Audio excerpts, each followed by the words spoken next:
भारत के इतिहास में ये भी पहला अवसर है कि जब रात के अंधेरे में संविधान के पन्ने फाड़कर और सार्वजनिक जीवन की मर्यादाएं तोड़कर किसी मुख्यमंत्री को अंधेरी रात के सुबेरे में शपथ दिलाने का, चोरी छुपे शपथ दिलाने का काम किया गया। और महाराष्ट्र के राज्यपाल ने संविधान के रक्षक का नहीं, अमित शाह जी के हिटमैन का काम किया है।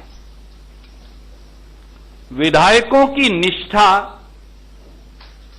की मंडी में बोली लगवाना भारतीय जनता पार्टी का चाल चेहरा और चरित्र बन गया है।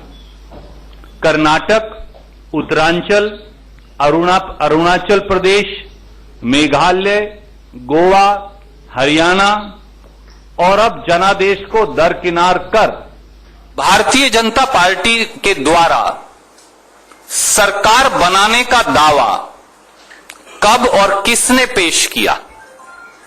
दूसरा, सरकार बनाने के दावे पर भारतीय जनता पार्टी और एनसीपी के कितने विधायकों के हस्ताक्षर थे?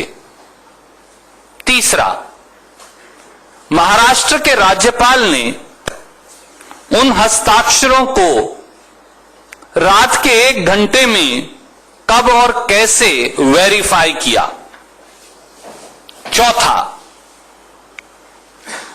राज्यपाल महोदय ने केंद्र सरकार को राष्ट्रपति शासन हटाने की अनुशंसा कितने बजे की? पांचवां, केंद्रीय मंत्रिमंडल की बैठक कल रात कितने बजे हुई और उसमें कौन कौन मंत्री थे और केंद्रीय मंत्रिमंडल ने कितने बजे राष्ट्रपति को राष्ट्रपति शासन महाराष्ट्र से हटाने की अनुशंसा की? छठा, केंद्रीय मंत्रिमंडल की यह सिफारिश कि महाराष्ट्र से राष्ट्रपति शासन हटाया जाए राष्ट्रपति जी को कितने बजे भेजी गई?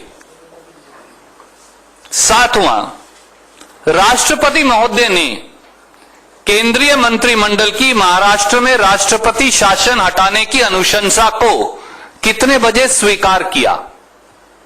आठवां, राज्यपाल ने शपथ के लिए श्री फडणवीस व श्री अजीत पवार को किस पत्र द्वारा कितने बजे आमंत्रित किया? और नौवां, शपथ हुई कितने बजे? एक प्राइवेट न्यूज एजेंसी को छोड़कर दूरदर्शन सहित किसी भी मीडिया के साथी को, अन्य राजनीतिक दलों को, महाराष्ट्र के प्रशासनिक अधिकारियों को, महाराष्ट्र के प्रबुद्ध नागरिकों को और महाराष्ट्र के मुख्य न्यायाधीश चीफ जस्टिस को उस शपथ ग्रहण समारोह में क्यों नहीं बुलाया गया, जो कि रवायत है? और 10वां, शपथ दिलाने के बावजूद भी गवर्नर ने अब तक यह क्यों नहीं बताया कि फडणवीस सरकार को बहुमत कब तक साबित करना है? सवाल यह है कि लोकतंत्र का यह चीरहरण कब तक जारी रहेगा? If I was to put it very, very briefly for you in English, 23rd November shall go down in the history of India as the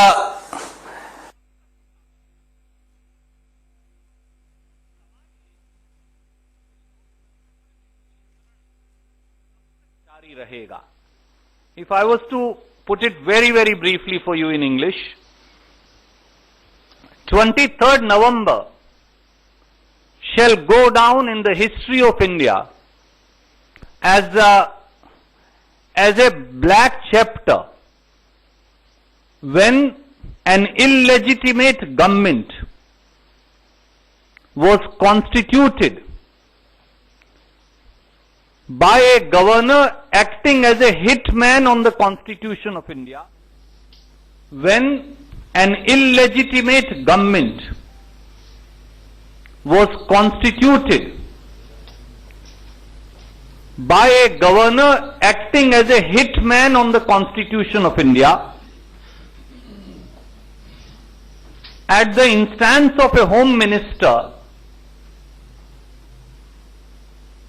who considers Constitution as his captive instrument.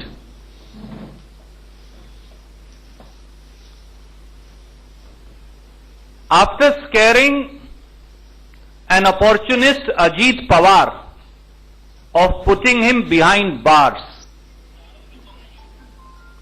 Bharatiya Janata Party constituted an illegitimate government in Maharashtra by acting as a contract killer for democracy.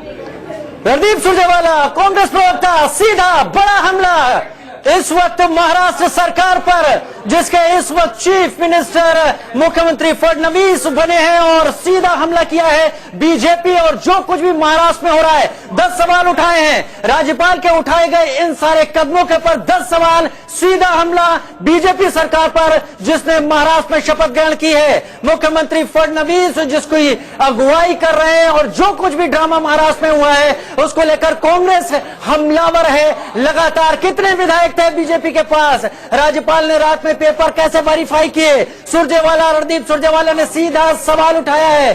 Congress ने राज्यपाल के फैसले पर सवाल उठाए हैं, और इस वक्त महाराष्ट्र बीजेपी प्रेस कॉन्फ्रेंस कर रही है। सीधे चलते हैं, क्या कह रहे हैं वो।